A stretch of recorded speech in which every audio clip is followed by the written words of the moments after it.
Hi, this is Malay Baker. I am trying to teach you on how to make your own mini course at home. And I am just gonna go over real quick on what I've done. I have made this course here as a kind of look showcase on how it starts. And then I've made that one that you've already seen. And that one it took a little more time, but hey, we start somewhere. So for starters, you need boxes, and I mean a lot of boxes. If you buy things on Amazon, probably have a lot of boxes, right? So you just save up your boxes. I prefer the smaller ones because they are a little easier to use the 24s with. Especially boxes for batteries, I found for 10 scales. Like these ones. SMC battery box, it's perfect for what I try to do. We have a bunch of those. I know I'm not completely in frame, but hey, don't matter. You know, a lot of those. You're also going to need a method of cutting boxes, as well as a hot glue gun. And after you have acquired all of those things, you need a lot of time. So after you've already gotten your materials, which other than the hot glue gun and the knife is free, because throughout life you just acquire boxes because everything is boxed. You decide on what kind of shapes you want. And with this one, I wanted a more of a woodlands kind of idea. So it's yet to come together fully. However, I'm going to need a lot of trees, which I do have one over there. You know, the ones you see at Hobby Lobby. Trees like this, pretty, not quite scale exactly, but they're just good looking trees. I found this at Hobby Lobby. My wife got it for me. And smaller sticks like this, because this would resemble a very large fallen tree.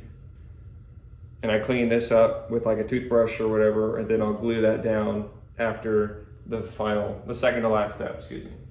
And then optional, real rocks. It's just heavy. It'll hold itself there for the most part, unless your rig is really heavy. But once you've chosen your environment, you then go for shapes. And the hardest part that I've found is just being undecisive.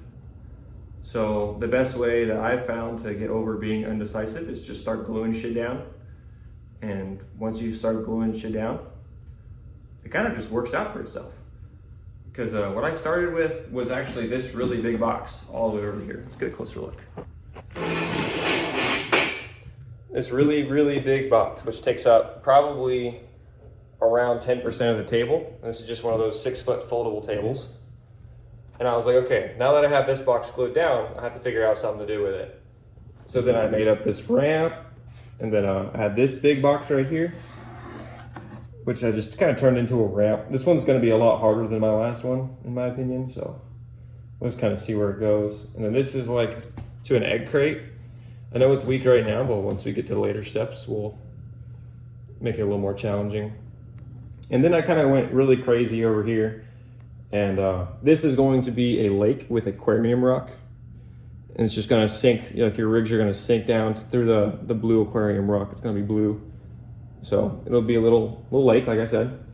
And then this is gonna be a driveway up to a single wide trailer house. And then over here around the outside edge is going to be a split canyon kind of deal, rock faces. And then you can go up and around the house and down across. So that was, I guess, the goal for this course was to make it harder than the last one because it was too easy. You guys have already seen the base camp. It's pretty built up. It's got a Reese brass servo. It's a Furatech Komodo, a little tiny receiver that I found, I guess. Other than that, it's fairly stock, like stock chassis. It's got high clearance links, stock axles, and these are pit bull tires, I think, on stock wheels. So it's pretty light. It's got good weight distribution in terms of front and rear, and the battery Velcros in on this side. But as I was saying, when you're building this out, you're gonna wanna place your rig down every now and then. Just imagining it going over the obstacle. Like, okay, this is gonna be too hard. So then you would add in a smaller piece at the bottom down here so it could give the back tire something to lift up on. And then this obstacle I made because it was just flat and I was like, I need something here. So I put a triangle, which was a sharp angle. This isn't 90, this is closer to 60. But the goal was to use that as a breakover angle test. I know you can't see it very well from where you are, but this is a terrible angle for most rigs, especially the longer wheelbase ones. The C10 one, however, pretty balanced. But once you have everything glued down, which I'm sure you can figure out, just using your imagination, if you can't do that, just start gluing shit down to the table, and that will work. So, and if you don't believe me, you just have to try it, honestly. That's probably, like I said, it is the hardest part about starting a mini course, is where do I start, what do I want to go with, and just start gluing shit down. It'll work itself out. And then once you get that done, you will have to buy some plaster cloth, which is stuff that I use to repair drywall. Or this, I think, was for pregnancy belly casting. I bought it on Amazon for like $26. And it's what I use to texture this course, because cardboard, believe it or not, is very slick. And the rigs just don't get a whole lot of traction when you're on them. So I'm gonna take this plaster cloth, which all you have to do is get a bucket of water, cut out a big piece because I have a lot of big sections, with some scissors. Just gonna go right through the cloth. You take your sheet you just created, dip it into the water, hold it in there for probably 10 seconds. Don't worry about like kind of swooshing it through the water. Like, don't make sure it gets a whole bunch of water in there, because then you're gonna shake off all the plaster. Just gonna let it drip for a sec. I know you can't see, I'm sorry. You just gotta be gentle with this stuff because it can lose all its plaster. And then you just kind of lay it down somewhere. And this is when you get to rough out any hard edges and choose to make things harder or easier. Because the plaster cloth, for the most part, will keep its shape. I do have a couple spots wearing on my old course, but that takes a pretty decent amount of time. So I'm going to kind of flatten it out with my fingers a little bit, which makes it more slick. If you were to leave it gritty, it'll be more of a, obviously, gritty surface. So you're just gonna lay it down right there. You got your hands all plastered up. So this is kind of messy. Use some gloves if you do not like your hands getting all gritty, which I understand completely. I'll pick you back up and show you. So this is just one of the many pieces I'm gonna add to this. And it just kind of covers it up, gets rid of that really slick cardboard, and gives you a textured surface for your tires to grab a hold of something. So I'm gonna just leave this rolling, and you can choose to watch, or you can click off here, because you should know just about everything you want. When you go to painting, however, I would choose your colors wisely, mask off if you need to. Like I said, woodlands vibe here. So I'm gonna be using some forest greens, probably some light browns. And then the house is gonna be a red single wide with a brown roof. And I'll probably even try to use like a permanent marker and draw in shingles just because it looks cool. And the windows and the door and everything. But like I said, I'm gonna leave this rolling. If you choose to watch, that's your choice. I'll probably let this roll until my wife gets home. It's got your sheet. Cut it to however big you want. Just the bigger your sheet is, the more you have to form all at once.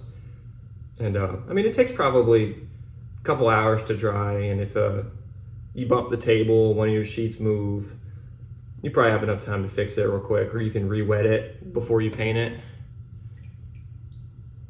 And then when you do go to paint it, I would put a generous amount of coats into it because it'll wear off. just throughout friction on your tires. I'm just gonna toss it on the cardboard. And if it folds onto itself, that's fine. I'll have a lot of material.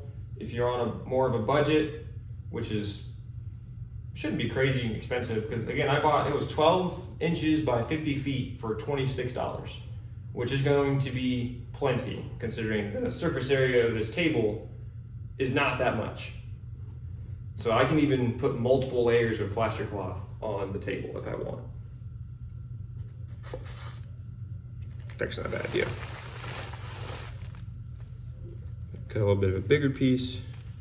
This is probably around 7 inches long. So whatever you can fit in your bucket. If you got a 5-gallon bucket, cut it as big a piece as you want.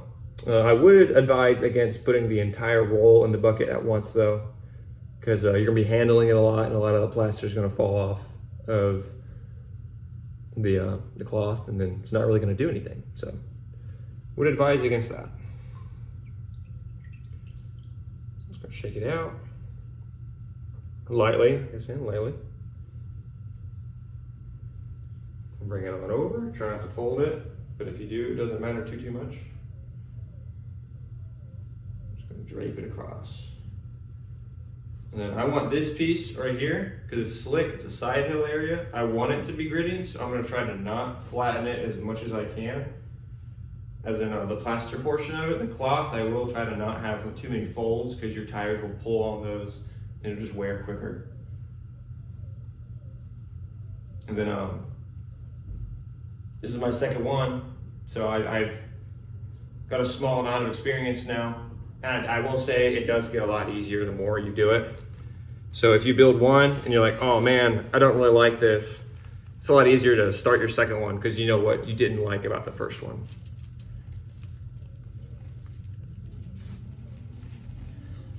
Like for instance, my first one I built, you'll see it on this super hard looking incline. I don't think you can see it right now. You can kind of see it, not really though. But it's that inner uphill on the really large curved uphill portion. I made it a little too hard. So where, like my base camp, that's probably what I have the most money into right now in terms of micro crawling, $500 plus. And it doesn't make it up like at all on that true line that I built, which of course encourages more upgrades, which is fun. But it's a little tough when you have friends over and you hand them the remote for the first time and they can't do any of the obstacles. But in terms of difficulty, I will say I wouldn't run your course without plaster cloth and be like, damn, this is really, really, really hard, so I'm gonna make it easier. I wouldn't do that because the plaster cloth is going to add a lot of traction. So my steep incline, I think it was my first video, that was impossible before I put plaster cloth on it, because it's I think 60 degrees at its peak. And that's just gonna be hard for almost any kind of build unless it's very front heavy, like probably 65-35 front to rear weight bias. That's just tough for a lot. I've only got, out of my 5 that's right here, probably I think only 4 can do it. Only 3 can do it, excuse me. And I've got plenty of money in all those rigs. And of course I could probably get it with one of the 2 that can't, if I just put enough time into it. But like, you know how it is when you just want to get that line that first try, you know.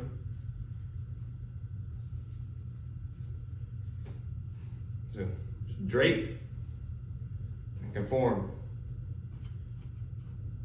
And if you have a lot of material, don't be afraid to overlap. It's just gonna extend how long it lasts.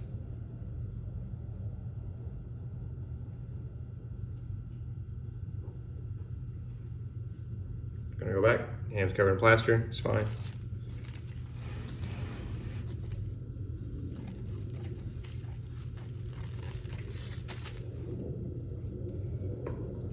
Any other kind of tips I could think about?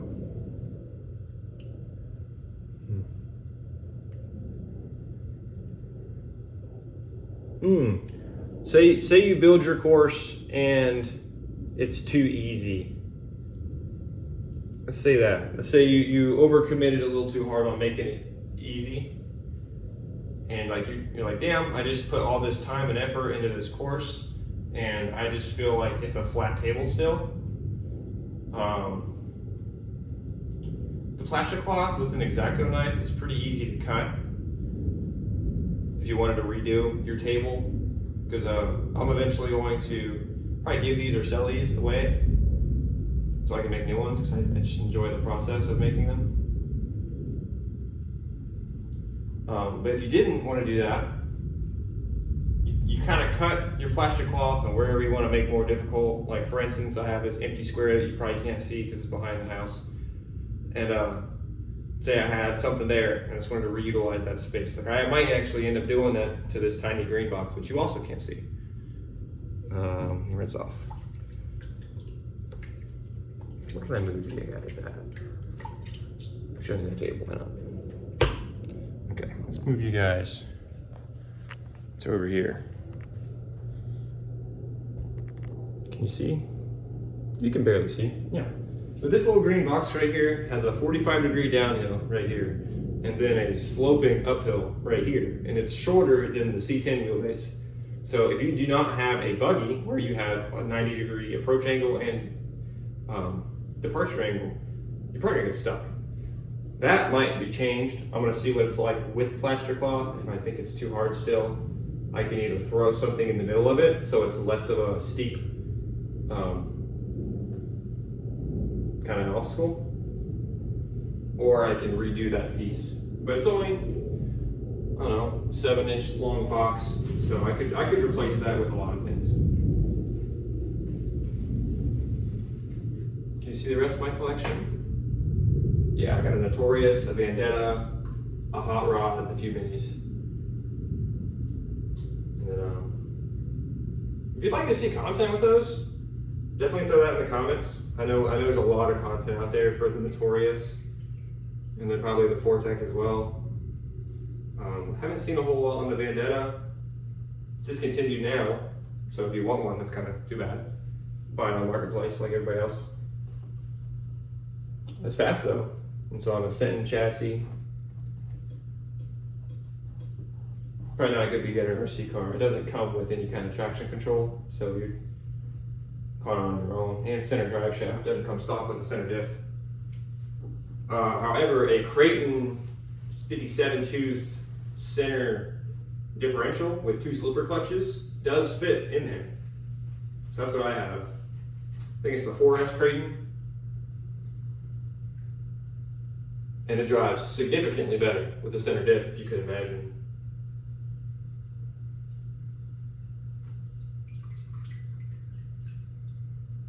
It's going to drip out. You don't need it too wet, because if you get it too wet, you can make your cardboard deform, and there's a lot of mess. And I'm going to go over the corners of these boxes, just like so.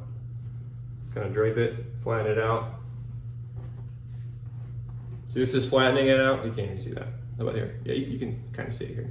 You can flatten it out like this, give it a really smooth texture, which your tires will not grip onto. Or you can leave it like this, which is more of a battered texture. Because if you're thinking about tire tread that's that small, a tiny little nub like that just actually matters a lot.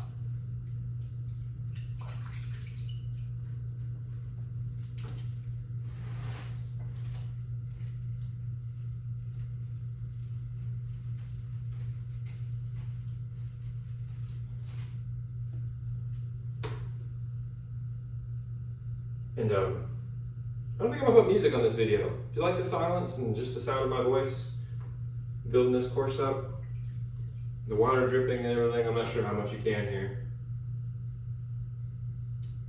I just think music might be a little much for this video. This is a chill, a little bit more of a relaxing video. There, I'll even leave this a little aerated right there.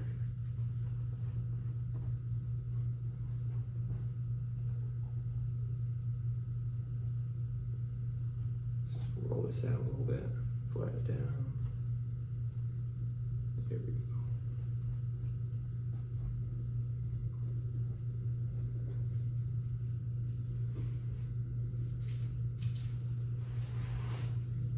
I get a lot of time looking at my back. Sucks.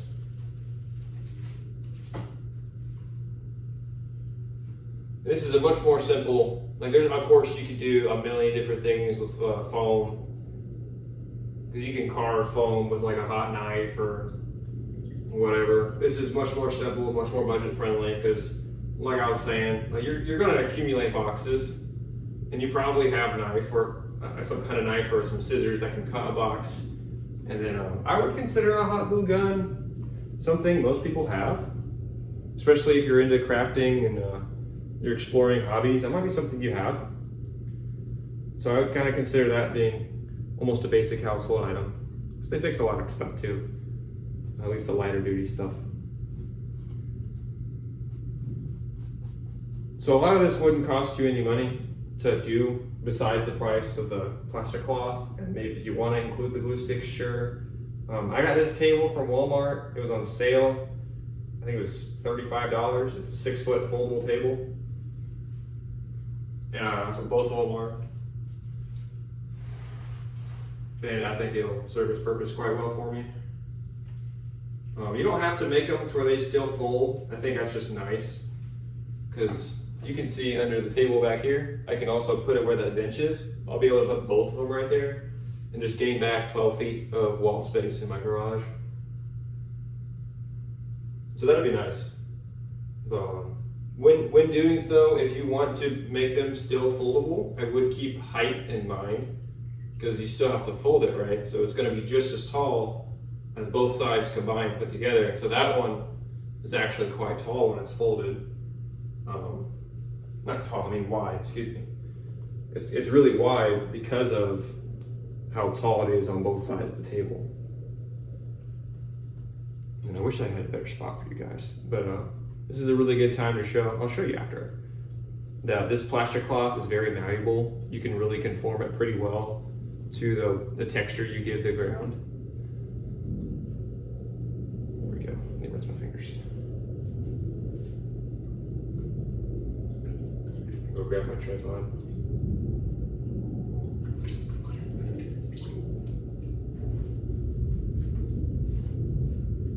So this plaster cloth, I like to use it because you can mold it around whatever you build off of. So these are round shapes, just off the egg carton. I think I literally just stepped on it, just to give it more, well, less of an egg carton shape. Come on, tripod, work with me. There we go. And this plaster cloth does a really great job about getting in all the nooks and crannies you feel like shoving it in. You know, when it does dry, it'll keep that shape. It's not going to try to flex out on you or change its shape. It'll just dry exactly how it sits. So just going to be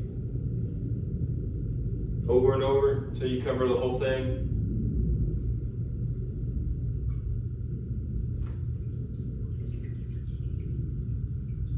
I think I'll max this video out at an hour. An hour's going to take a long time to upload.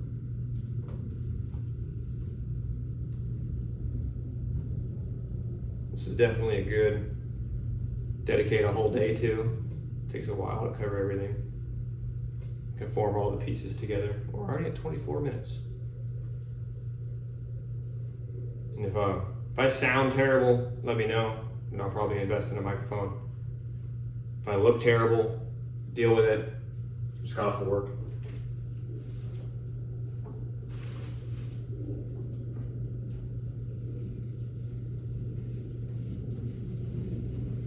You see how easy is this? You see how easy this is? Excuse me.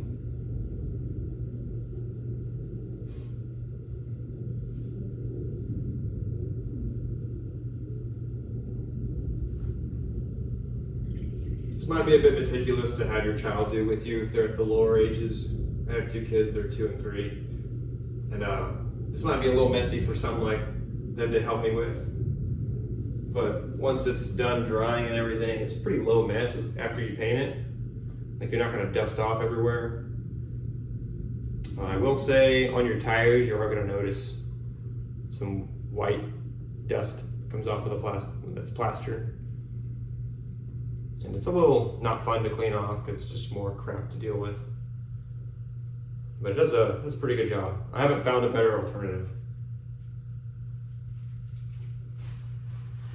Of course, I could just shove a giant boulder in my garage, but that'd be a process.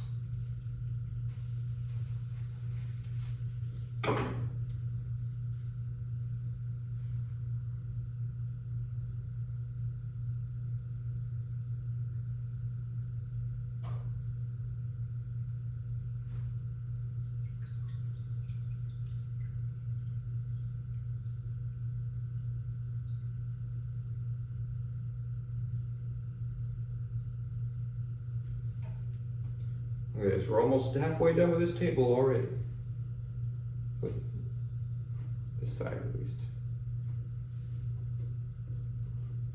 Just gonna smooth out this little edge here because tires are gonna grab that and pull on it as it gets dry. Try to make it as flat as I can get it.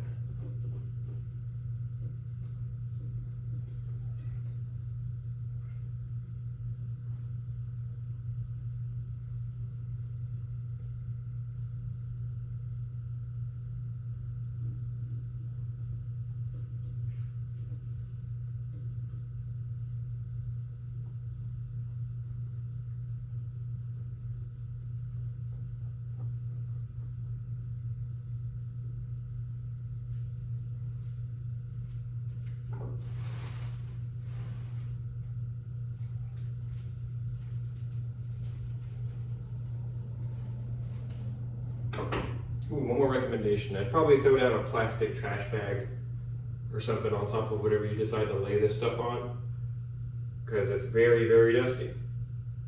And now I'm going to have to sweep off my table.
I'll bring you guys in to show you this part. It's pretty intricate. I'll show you how the plaster cloth, once again, can conform to very many shapes at once. Because what it is all these fibers just laced together. Like, you see that? And it's all these fibers and they're laced together in like a T pattern.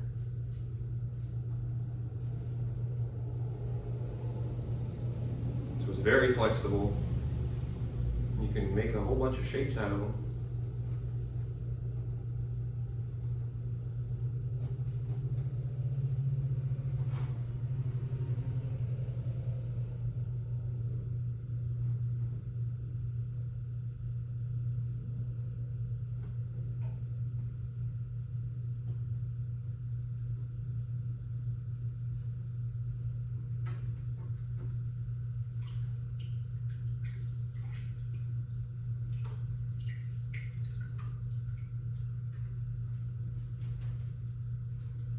Bring in close on this one. So I've overlaid just about everything, and it's got a slight ramp up to every single square edge that came from the cardboard, which makes it appear more natural. All of this very intricate cardboard underneath, it's just going to smooth it out just a tiny bit. I wouldn't worry about looking too natural, because it's not going to look natural because it's white. Unless you're going for a more of a snow theme, then you're going to want a lot more round shapes, because that's just how snow falls.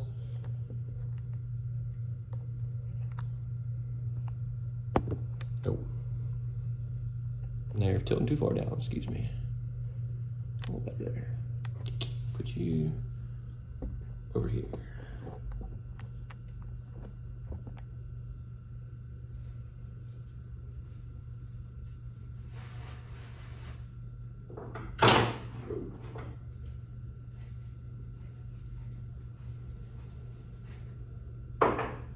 Big sheet, getting brave now.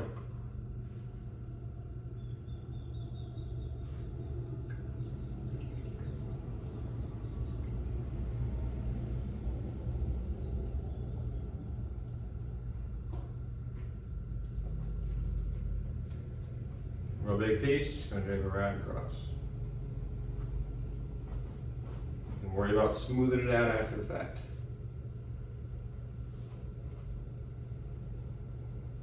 And I wouldn't worry about, like, when it's going to be raw cardboard, I would leave those for only the times you're going to have something in there that isn't plaster cloth, of course.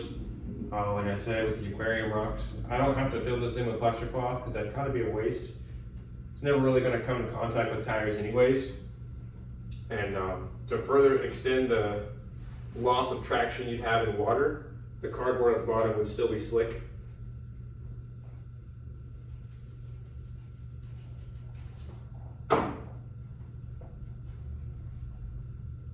Sounds like my wife just got home, so that's gonna mark our time together probably after this piece.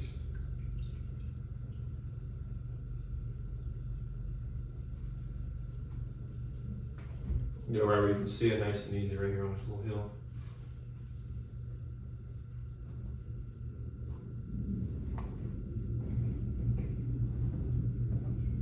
Just run it across, it's gonna smooth it all out for you.